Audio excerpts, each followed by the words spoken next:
Here we are. It didn't take quite as long as the Bren carrier, but this is it. The Panzer III Aus L, or however you pronounce that last bit.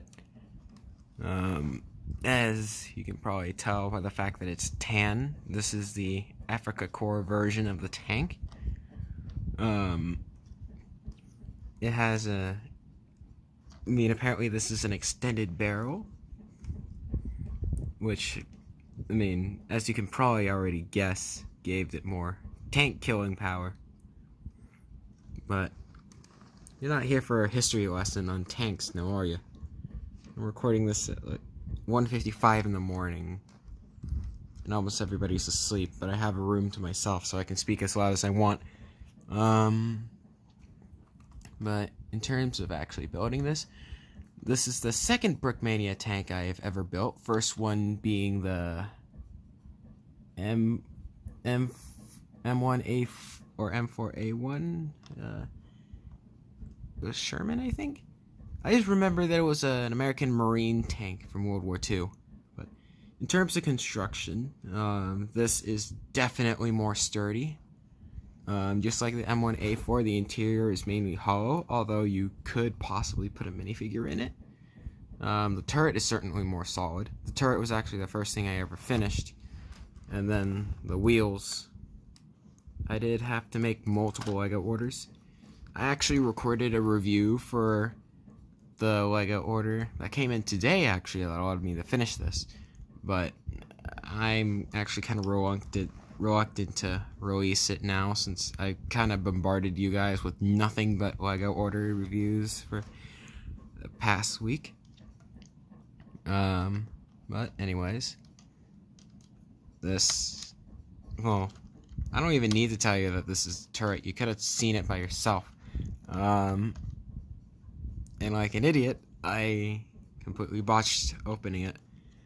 But if you actually have decent skills with your fingers, you can... I knocked over the antenna. Great. You can open it that way. I would open these, but I like the way they look, and opening them would just be too much of a hassle for me to put them back. Also, the alignment with this is pretty rough. You need to get them right in the middle to properly... well, I'll fix that later. Also, these are surprisingly hard to find. You'll often... I was looking through my own personal LEGO collection, and I could really only find 3 of them. And I have a ton of them in the front, other than that machine gun. I believe this is an MG34. You can tell by the rounded barrel. You got a viewing hatch right there.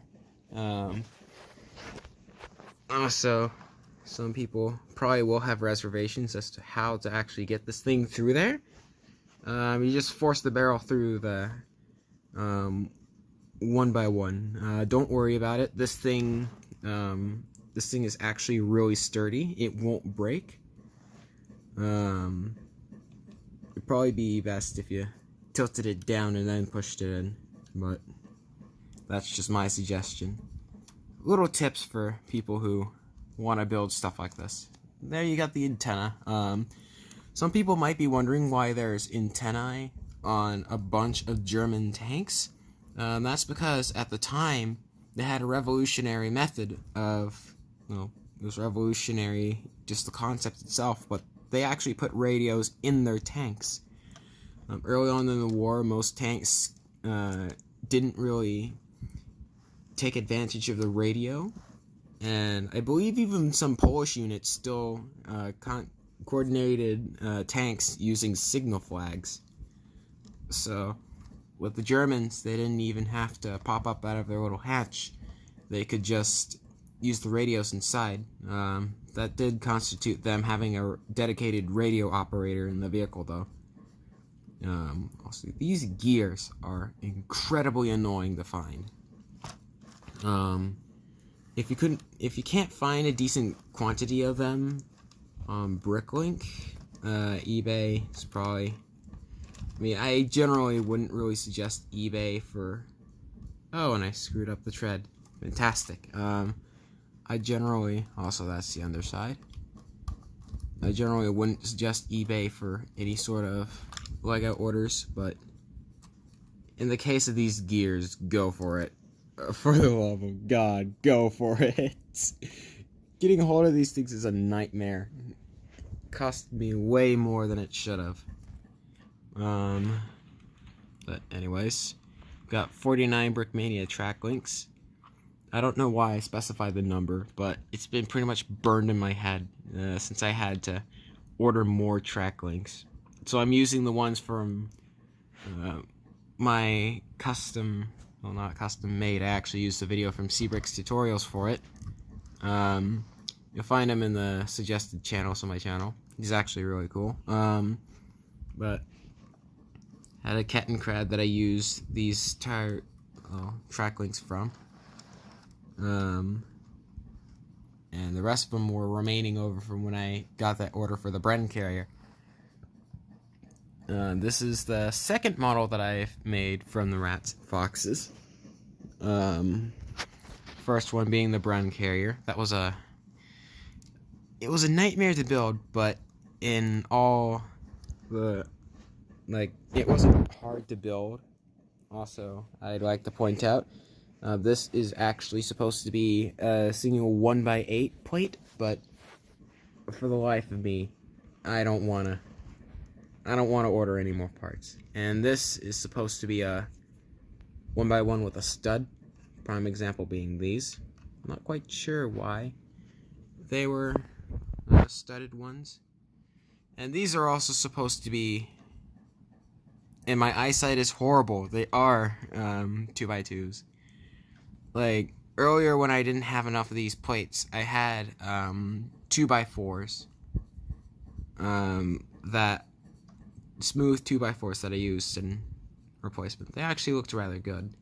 But I guess it does give the nice impression of the armor plating. You can remove these and just replace them with 2x2s. As a matter of fact, I'm going to do that real quick. There we go. But yeah, that's the Panzer IV. In terms of actual building time, I'd say this took me about 15 minutes to build. I did get a pretty big Lego order in. I may or may not release that video. I might just put it up on Discord if anybody really cares to watch it. I don't want to bombard you with any more Bricklink orders. But anyway, I will see you guys in the next video. And I hope to do more of these builds. The next project's probably going to be the Panzer II. As a matter of fact, I already got some pieces for it.